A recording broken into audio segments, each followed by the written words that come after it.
YouTube-ka ayaa ballan qaaday inuu siin doono dadka soo upload gareeya muuqaalada short-ka ah ama muuqaalada 60 seconds ama 1 daqiiqo ah inuu siin doono lacag u dhaxaysa $100 ilaa $10,000.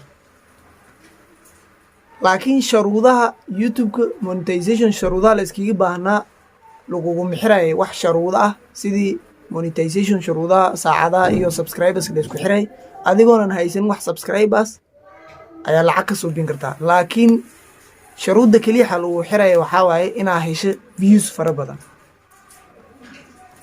markaasaa lagu siinayaa lacag u dhaxaysa $100 ilaa $10,000 hadba sidaad u hesho views. bil kasta oo views badan aad hesho lacag ayaa lagu siinayaa. bil kasta oo views yar aad hesho ma qualify garaynaysid. laakiin wadamo kooban ayaa loo ogolaaday. Soomaaliya ma ku jirtaa waa su-aasha. marka wadamaha ay loo ogolaaday ayaan isla eegaynaa. laakiin muuqaalaha soo upload garaynaysa waa inay ahaadaan muuqaalo kuwaada ah ama muuqaalo copyright-kooda originalka adi aad leedahay. marka aan u gudagalna aan fiirina wadamaha loo ogol yahay. wadamaha loo ogol yahay YouTube short bonus waa kuwana Algeria, America sida arkaysaan wadamahan wadan ka mid ah hadaa joogto YouTube shorts lacag ka soo bin kartaa adigoonan haysan wax subscribers ah. laakiin waxay ku xiran tahay inaa hesho views fara badan. wadamaha kuwana kulli waa idin tusinaya laakiin Soomaali ma arkaya.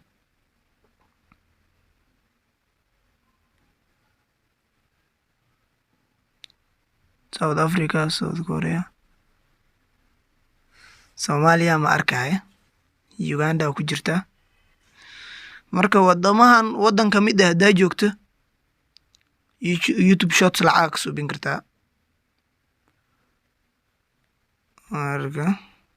laakiin waxaan rajeynayaa in wadamaha kulli lagu soo dari doono by the end of 2022 sanadkan soo socda dhamaadkiisa ama dhaxdhaxd in lagu soo dari doono wadamo badan aan rajeynayaa. marka wadamahan wadan ka mid ah hadaa joogto YouTube shorts lacag ka soo bin kartaa. haddada muuqaalo shorts oo geli channelkaada. sidii channel loo create gareeyna waan ka soo hadlay muuqaalan ka soo suubiyay. marka muuqaalan ka soo suubiyaa jirsay channel loo create gareeyo marka waa soo daawan kartaan. wadamaha idin tusi wadan ka mid ah hadaa joogto YouTube shorts lacag ka sameyn kartaa. marka haddadan bilaaw inaa YouTube shorts soo upload gareyso laakiin muuqaalkaada waa inuu ahaadaa 60 seconds ama 1 daqiiqa sidaa u taqaanaanba.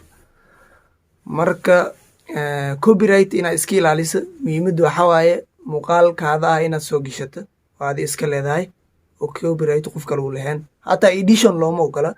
muuqaaladan kale sidaa ogtihiin waa kasoo hadli kartaa reaction aa la suubiyaa laakiin lama ogola YouTube shortkan looma ogola inaa wax muuqaal content qof kale leeyahay inaa kusoo darto. marka muuqaalka like saara channelkan subscribe saara gambaleelka furta si ay soo gaaraan muuqaalaha halkan soo gelina. marka sidaas khayr in rajeynaa insha Allah sidaas nabadgelyo.